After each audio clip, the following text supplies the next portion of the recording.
What do you know? PENTAX did it again. There's a new firmware update available for the PENTAX K3 Mark III and the K3 Mark III monochrome.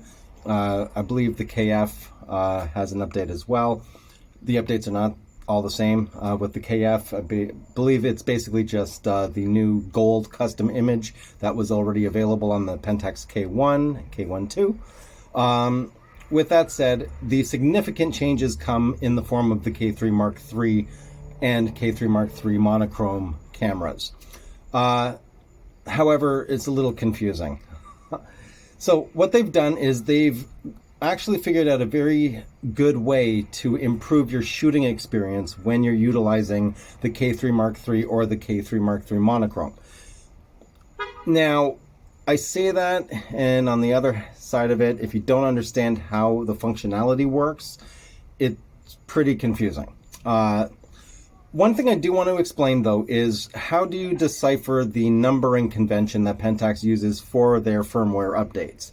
It's actually very simple. So insignificant updates, such as very, very small bug improvements or maybe a new font or something like that, you're basically going to see something around the lines of, firmware 1, which comes out of the factory. Then if there's a very, very, very minimal improvement on a feature or something that doesn't actually add any additional functionality, then you will see 1.01. Anything that has an enhancement would change the the first digit after the decimal. So an enhanced feature would change 1.01 to 1.10.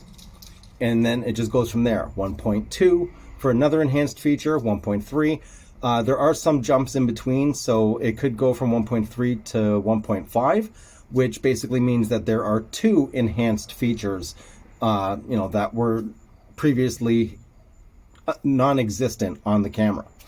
So we are now, we made the jump from 2.01 to 2.10. So there is a lot of functionality that has been released with this new firmware update, and it is in the form of what they call long press, which I call hold. Just press and hold. So it's for the function, the FX button. Sorry, not function button. For the FX button. So in regards to the FX button, you can pick and choose whichever one you want that button to be. I never use the raw button. I just don't.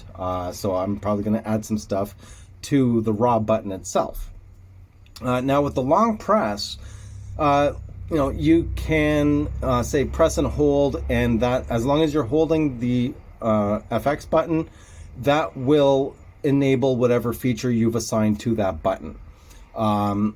If you the confusion it's hard to explain. The confusion comes from the fact that a lot of these controls seem redundant because you have the long press and then you have just single press for the exact same function. However, they do two completely different things. Okay, so I have my FX button set to enable HDR shooting. So if I press and hold, just down here, it's HDR advanced. You can see it up here as well, right? So if we go into the menu, go to the FX button, raw, and you'll see capture while pressed, HDR capture, right?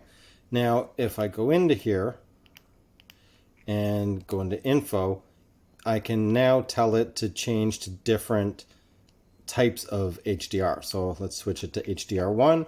Now when I press, it shows HDR1. HDR1 up here as well. It's a bit blurry. There we go. Right? So that is essentially how you would go about actually setting this up. Let's see here. I want to go advanced. And now I'm going to show what happens if you go in here and switch this to just standard, so not while pressed. So when you just press the FX button, you now have that whole menu to pick from, right? But if I switch this back to how I had my own custom thing, it becomes a shortcut to what you've already pre-selected.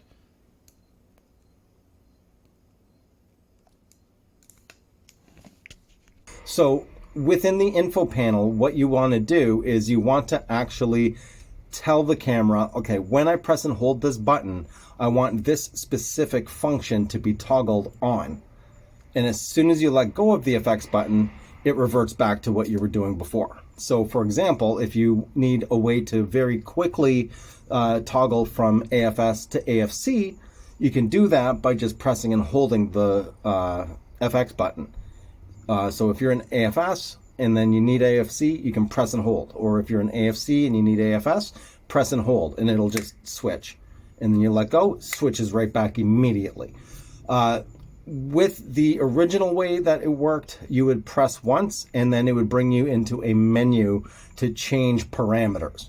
So that's what the difference is. This is basically a shortcut to a preset function that is already programmed. You just press and hold and the function's right there. And so it does, at the end of the day, actually improve your shooting capability, as long as you have an understanding of what this press and hold actually does.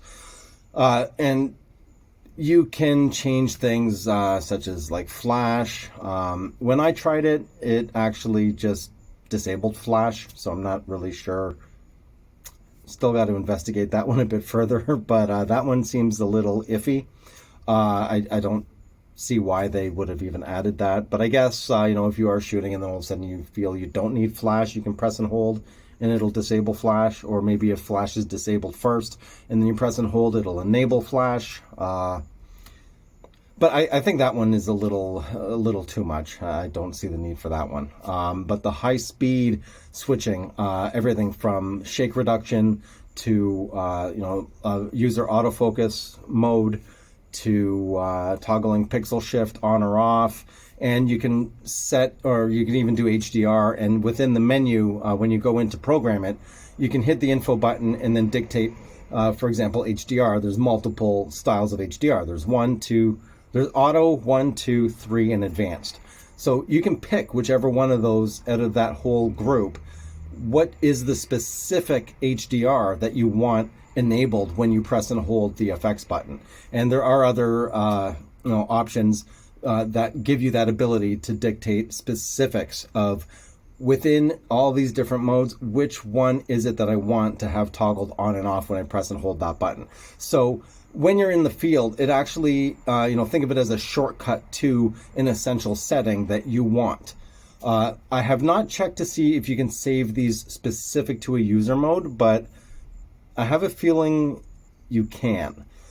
And I think that this ties in very well with the smart function, because with the smart function, you can have certain parameters and it'll eliminate some of the convoluted scrolling of the wheel to get through a whole bunch of different settings. You now have multiple ways to be able to shortcut the settings that you need immediately when you're on the field without losing the shot, or minimizing your chance of losing the shot, because you have a very quick way to get to that specific feature that you want enabled in order to nail that shot, and then you can revert right back and just continue shooting. So yeah, that is really what this actually does.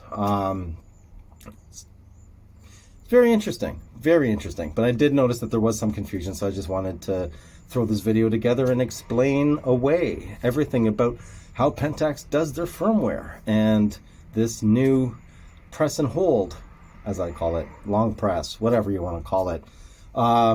And of course the custom image gold, which basically just puts like a gold tinge on it. There was a question in regards to why would the K-3 Mark III monochrome have that option, and I agree with the person who had responded. Sepia tone, I think that's what it is. But anyway, that's it for this video. I hope that this gives a better understanding of what this new option actually does. Just think of it as a shortcut to an immediately available setting that you've told the FX button to actually enable. And that's it. If you like the video, leave a like. If you have not already, please do subscribe. Always helps out.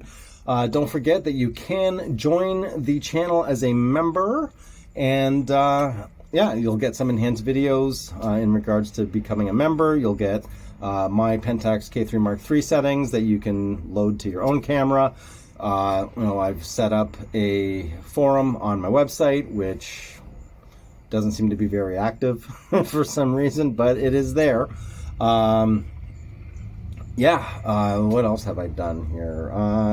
Some other perks. No ads in the video, things like that, because I'm not gonna throw monetization on top of you paying to be a member. So I killed the monetization. Just watch the video straight through. There is no interruptions. There's no ads, nothing, and that's pretty much it. If you want to support the channel, that info's at the bottom. If you have any questions or comments, leave them down below, and you will see me on my next video. Keep on shooting, and I'm gonna go. I'm out.